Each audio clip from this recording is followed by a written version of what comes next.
Senator John McCain's been pressing almost everyone from the military's top brass to the White House for answers about last September's deadly attack on the U.S. consulate in Benghazi, Libya. And now he's accusing the Obama administration, and I'm quoting him now, of a, quote, massive cover-up.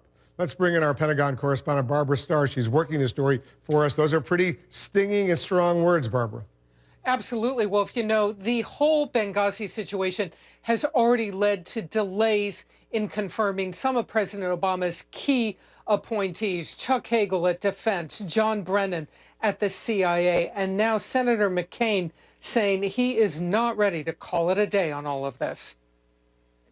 At congressional hearing, then you ought to have your facts straight. After congressional hearing, who is responsible then? Republican Senator John McCain challenges the White House on its response to Benghazi. Now he is going further on NBC's Meet the Press. So there are many, many questions, and we have had a massive cover-up. What, you said there's a cover-up? A cover-up of what? I'm just asking you, a cover-up of what? I'll be glad to send you a list of the questions that have not been answered. The White House says it's given answers, conducted 20 briefings for Congress, officials have testified at 10 hearings, answered 40 queries. It all adds up to 10,000 pages of documents. Just last week, McCain himself told CNN recent responses on Benghazi were, quote, adequate.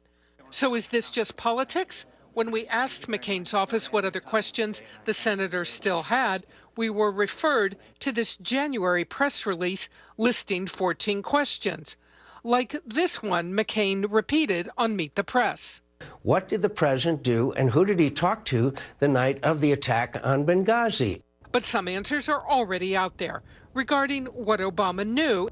Obama's chief of staff said the president was briefed throughout the night, and the Secretary of Defense told Congress Obama acted soon after the attack unfolded. After the initial reports about the attack in Benghazi were received, General Dempsey and I met with President Obama, and he ordered all available DoD assets to respond to the attack. McCain also wants to know what actions did the president take. In this letter to Congress, the White House said that Obama himself called the Libyan president the day after the attack. McCain is also asking, did the president and Secretary of State Hillary Clinton know about a cable from Ambassador Chris Stevens warning the consulate, quote, could not survive a sustained assault? Clinton testified that she did not. Now, McCain has some points here. He wants to see all of the administration emails about those infamous talking points. And he strongly believes that the Obama administration simply did not support the fragile Libyan government enough in the early days. That led to a fragile security situation, and he believes that at the end of the day contributed to this attack. Wolf? And as you know, Barbara, getting the answers to these questions, part of the issue is involving Chuck Hagel.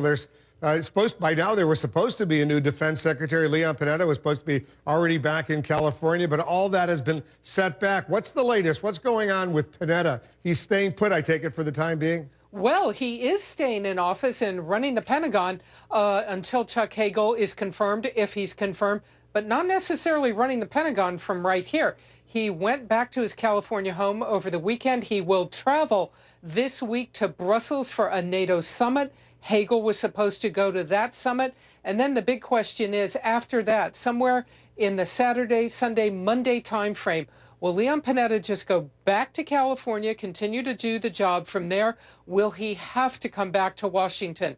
Tuesday's the big day, Wolf. That's when we may find out Hagel's fate. And as far as Hagel is concerned, how much grumbling, if any, do you hear over there at the Pentagon that he's becoming such a political cause, Democrats supporting him, Republicans opposing him, that if in fact he is confirmed, and he probably will be, but if he's confirmed, he really won't be an effective representative for the Pentagon in dealing with Congress, because you really do need bipartisan support. Well, this is going to be a very delicate political issue. And as you know, Wolf, the Pentagon likes to say it doesn't get involved in politics. Far from true in reality, of course. The question is that, will Hagel be so damaged by this bruising confirmation fight But I talked to his brother last week. His brother says he is not giving up. He's in for the long haul, that he will become Secretary of Defense and fight on all these fronts. But it's still the very fundamental question: will he have the political capital in Congress to make it all work? Yeah. Wolf? How much damage has already been caused to his potential tenure at the Pentagon by this political battle over these past few months? All right, Barbara, thanks very, very much. Sure.